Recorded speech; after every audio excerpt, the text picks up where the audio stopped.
ठीक आहे. आपण फाईल मध्ये हा. जाऊन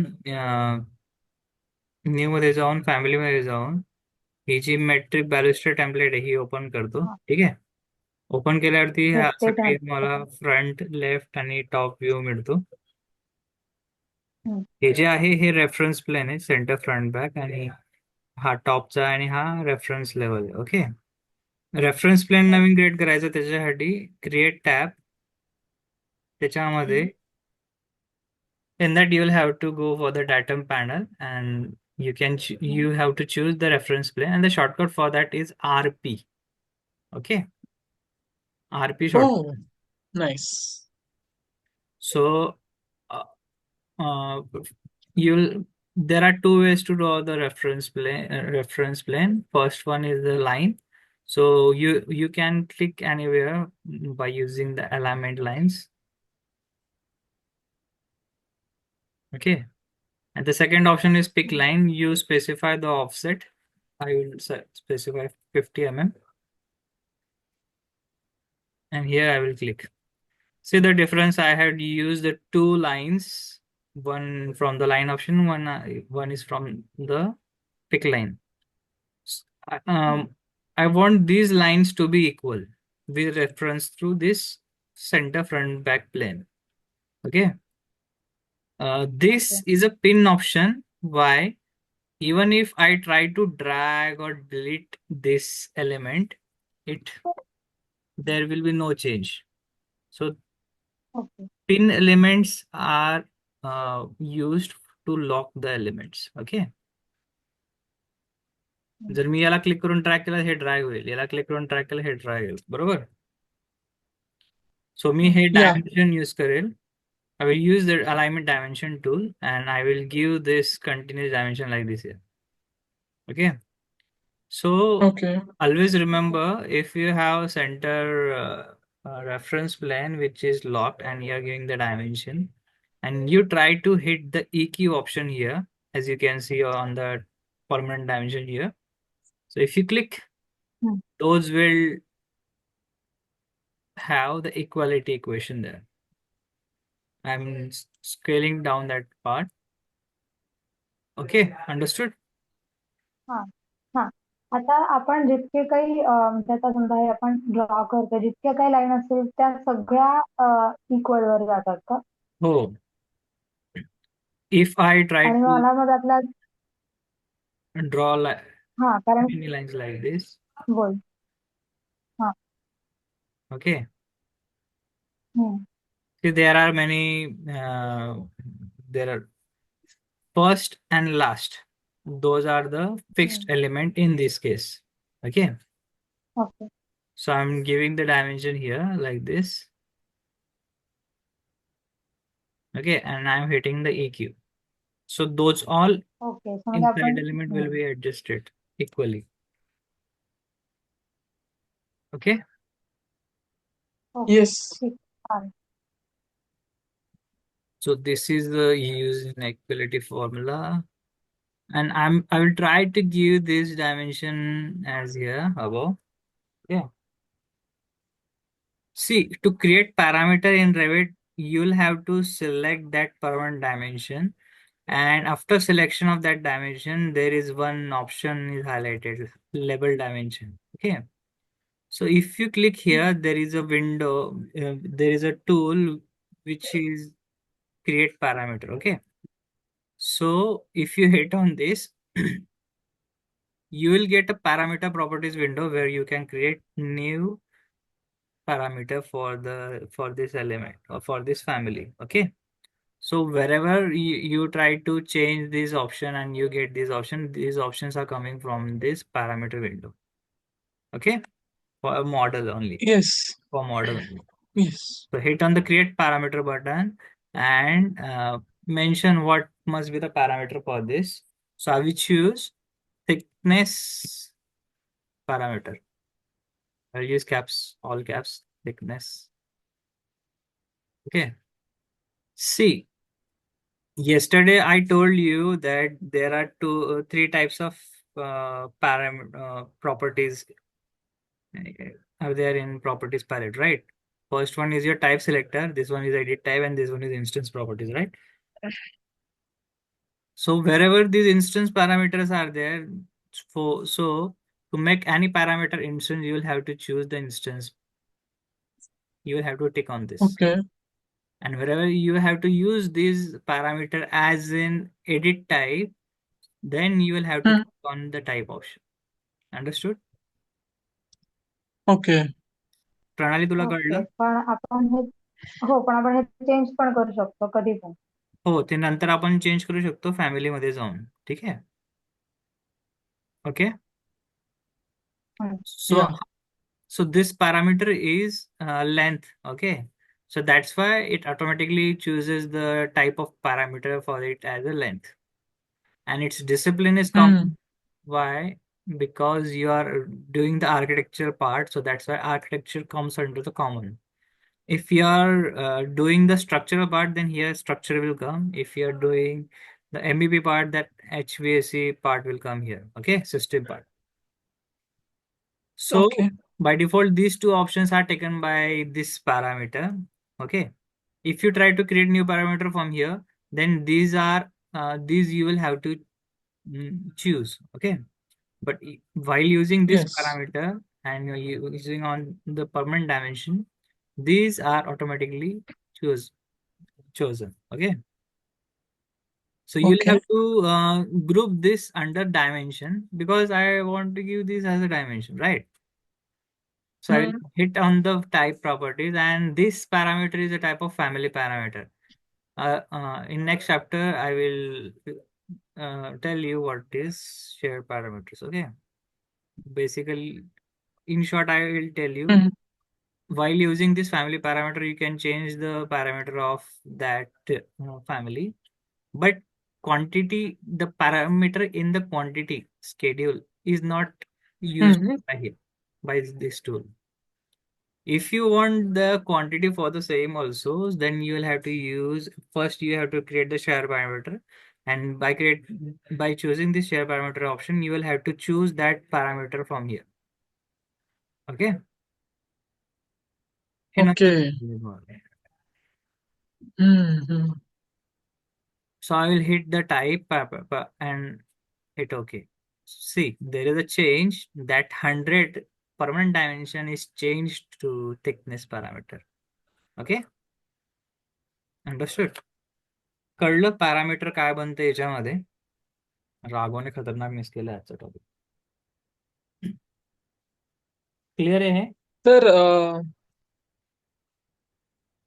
आपण where is हे 100? पॅरामीटर ठीक आहे. ते काय 100 डिमेन्शन जिथे होतं तिथे पॅरामीटर इज इक्वल टू 300 आलं. Sorry, thickness is equal to 300 आलं.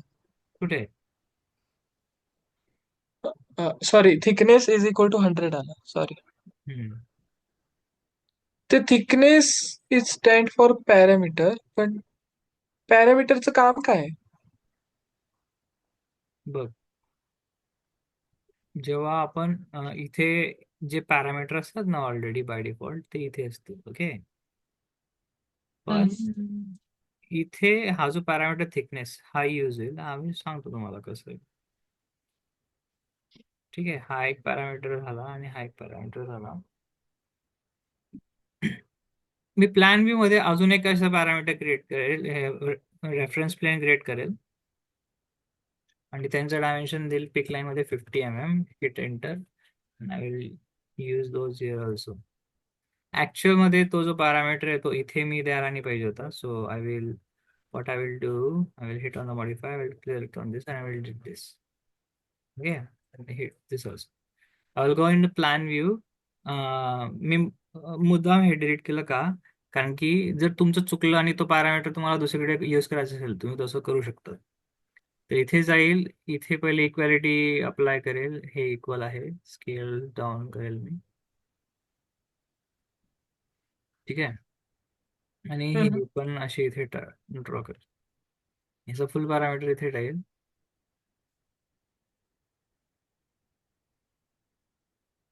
याला इक्वॅलिटी अप्लाय करेल. इक्वॅलिटी पाहिजे बरं का हे. जर नसेल तर मग तुमचं जे फॅमिली बनवायची प्रोसेस आहे तशी काम नाही करेल. मी याला आणि कंट्रोल लावून याला सिलेक्ट करेल आणि इथे जो ऑप्शन दिसतोय तुम्हाला लेबलमध्ये, हा. इथे जाऊन मी ते थिकनेस असाइन करून याला थिकनेस पॅरामीटर अप्लाय होऊन जाईल. कळलं? क्लिअर आहे? So what I did, I created plan profile for this, where this profile will be square and these square these reference plane will control this parameter thickness from here. Okay, जर मी change केलं हे तर हे change होईल तसं. बरोबर आहे? आपण हे चेंज केल्यानंतर 100च्या इथली व्हॅल्यू विल बी चेंज ना. Yes. What about thickness parameter, what about parameter, त्याचा काय यूज आहे? सांगतो मी. हे एक लेअर तयार केली का आपण? लेअर नाही, पॅरामीटर. आपण बघ, प्रोजेक्ट मध्ये जातो. ठीक आहे, आता प्रोजेक्ट मध्ये मी हा ही हा विंडो क्लिक केली बरोबर. या हा. विंडोच्या एडिट टाईप मध्ये जाऊन हे मध्ये जे पॅरामीटर दिसत आहे, विड्थ, हाईट, रफ वेट, हे जे पॅरामीटर आहे हे आपण क्रिएट केले. हे विड्थ पॅरामीटर क्रिएट केलं ओ, आपण. तर मग इथे ओके जाऊन ओके ती व्हॅल्यू ओके टाकेल, ते ओके. आपोआप चेंज होईल तसं नंतर. अच्छा, हे सगळे पॅरामीटर्स आहेत. येस, इथे लिहिलंय बघ वरती पॅरामीटर, हा. आणि हे अच्छा. त्याच्या व्हॅल्यूज आहे. आणि त्याची पॅरामीटर आणि व्हॅल्यू. व्हॅल्यूज. ठीक आहे. ओके. Revit मध्ये एकदा फॅमिली बनवली ती लाईफ लॉंग यूज होते. तो बॅलिस्टर साठी आपल्याला थिकनेस पॅरामीटर लागेल प्लस हाईट पॅरामीटर लागेल, राईट? म्हणजे हो, जसं आपण स्क्वेअर बनवणार असू तर, स्क्वेअर, सर्कल, म्हणजे स्क्वेअर जसं. म्हणजे हे क्युबिकल, आपण जो येस, वर्टिकल बनवणार असू तर, येस, राईट? मग आता आपण एक पॅरामीटर बनवला फक्त थिकनेसचा, जो की प्लॅन मध्ये आपल्याला थिकनेस दिसतो. Yes, yes. हा, आणि मग आता आपण हाईटचा पण पॅरामीटर बनवणार. हो, तर आता ही हो. बॅलिस्टर हाईट पॅरामीटर आहे. ठीक आहे. हम्म. ठीक आहे, क्लिअर झालं एवढं? हे ऑलरेडी हो. त्यामध्ये होतच. हम्म. हे हे पॅरामीटर. हो. हा. ठीक आहे. Okay okay. ओके. अच्छा, कळालं आता. हम्म. ठीक आहे. आता मी काय करेल की अजून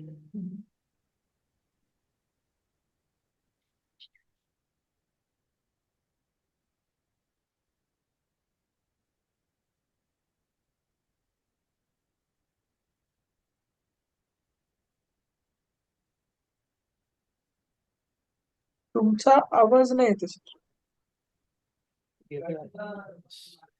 मी अजून एक पॅरामीटर बनवेल. Hmm. Create tab, data panel, reference plane. याच्यात जाऊन मी पिक लाईन यूज करेल आणि इथे जाऊन मी 200 mm चा ऑफसेट देईल आणि पिक लाईन यूज करून इथे वरती इथे एक रेफरन्स प्लेन देईल आणि इथे एक रेफरन्स प्लेन देईल. याला मी सिलेक्ट करून वरचा जो आहे रेफरन्स प्लेन याचं डायमेन्शन देईल आणि इथून इथपर्यंत हे एक डायमेन्शन आणि इथून हे एक डायमेन्शन. क्लिअर आहे?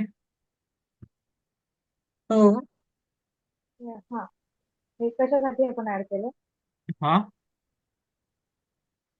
काय हे आपण कशासाठी ऍड केलंय? हे आत्ताचे दोन पर्पज काय? पर्पज सांगतो मी काय आहे. ठीक आहे.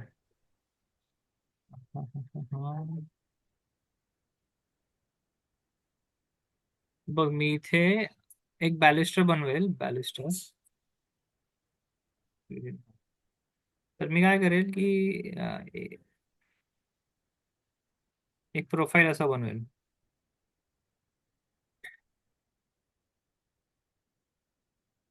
दिसते?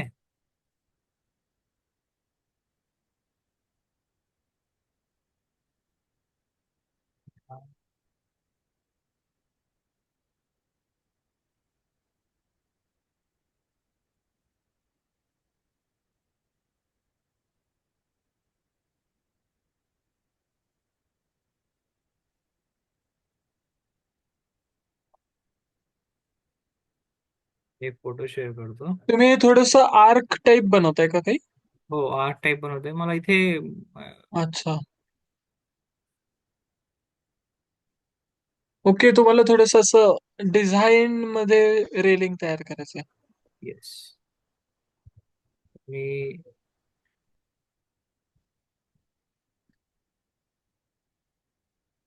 तर मला हे विचारायचं होतं, आता आपण जसं हे पॅरामीटर बनवलं, तर हम्म, ह्या फॅमिलीच्या आतमध्ये आपण असं काही बनवू शकतो का की जेणे ह्याचं डायरेक्ट एस्टिमेट तयार होऊन जाईल? ह्या होईल होईल. हो का? हो, आपण असा एक पॅरामीटर बनवू शकतो जो आपल्याला एस्टिमेट दाखवेल याचा. Yes, you can create any parameter. Okay, हे दिसतंय तुम्हाला? तर हा हम्म. बॅलिस्टेड असतो. हे वरचे rails, top rail, bottom rail, आणि हा बॅलिस्टेड असतो. आणि हा एक पोस्ट असतो. हम्म. ठीक आहे. तर मी हम्म. हम्म. हे जे बॅलिस्टर आहे ह्या shape almost similar to this shape, I am drawing this. Okay, तर हे क्रिएट करायचं काम करतोय. Okay. So hmm. Hmm. Let's go to Revit. याला मी एक पॅरामीटर देईल, कट एक्सटेन्शन म्हणून.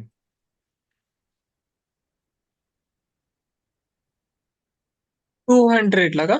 Yes. याला नाव देईल मी कट. अच्छा, तुम्ही त्याला सिलेक्ट करून तिकडे गेलात म्हणून पॉपअप तो पॅरामीटर येस होतोय. येस. ओके. हा. मी एक्सटेन्शन, म्हणलं त्याला कसं आला तो? सिलेक्ट, इथे जाऊन चूज करेल कट एक्सटेन्शन. कळलं? अच्छा, त्या लेअर वर टाकलं तुम्ही. हा. आता आपण मॉडेल मध्ये जाऊ की मॉडेल कसं बनवतं रेव्हिट मध्ये. तर पहिला जो टाईप आहे तो आपण बघूया. क्रिएट टॅब मध्ये जाईल. ठीक आहे, याच्यामध्ये जाऊन मी रिवॉल्व मध्ये जाईल. रिवॉल्व. तर हा रिवॉल्व काय, हम्म. इथे कर्सर ठेवला ऍनिमेशन इथे काही इथे नाही येते. ठीक आहे. रिव्हॉल्व काय करतो की पहिले तो विचारेल की तुम्ही कोणत्या वर्कटेन मध्ये हे ड्रॉ करायचा प्रयत्न करेल. ठीक आहे. Work plane. हा. तर मी वर्क प्लेन सेट करेल लेफ्टला. ठीक आहे. प्रणाली, तुला मी सांगतो वर्क प्लेनचा काय इश्यू आहे. ठीक आहे. ओके. हा. 3D व्ह्यू मध्ये जाऊन मी तुला व्यवस्थित समजवतो की काय असतं. आता हा जो बॉटम आहे हा ग्राउंड आहे जो की लेवल 0 वरती आहे. तर हे काय आहे? हे लेवल्स आहेत, बरोबर. तर कोणतीही बरोबर वॉल आहे. इथून वरती हाईट मध्ये येते म्हणजे ही लेवल 1 वरती आहे. जर मी हा. त्याचा वर्क, आता याचा वर्क प्लेन जो आहे तो लेवल 1 आहे, कारण की हा प्लॅन व्ह्यू मध्ये आहे. पण मी एखादी वॉल जर मला इथून अशी ड्रॉ करायची व्हर्टिकल मध्ये, तर तर त्या केसमध्ये मी काय करेल, आर्किटेक्चर मध्ये जाईल, सेट मध्ये जाईल, सेट मध्ये, आणि इथे वर्क प्लेन जो आहे तर इथे लेवल्स मला प्लॅन व्ह्यू मध्ये आणि मला एलिव्हेशन मध्ये ड्रॉ करायचं आहे, तर मी पिक लाईन करेल. ठीक आहे. पिक हम्म. लाईन यूज करून मी हा जो फेस दिसतोय हा हा क्लिक करेल. हा. हा क्लिक केल्यानंतर मी तिथे मग वॉल ड्रॉ करू शकतो. हा, तसं नाही. सेट, पिकअप लेन. ओके, हा दिसतंय, याला क्लिक करेल.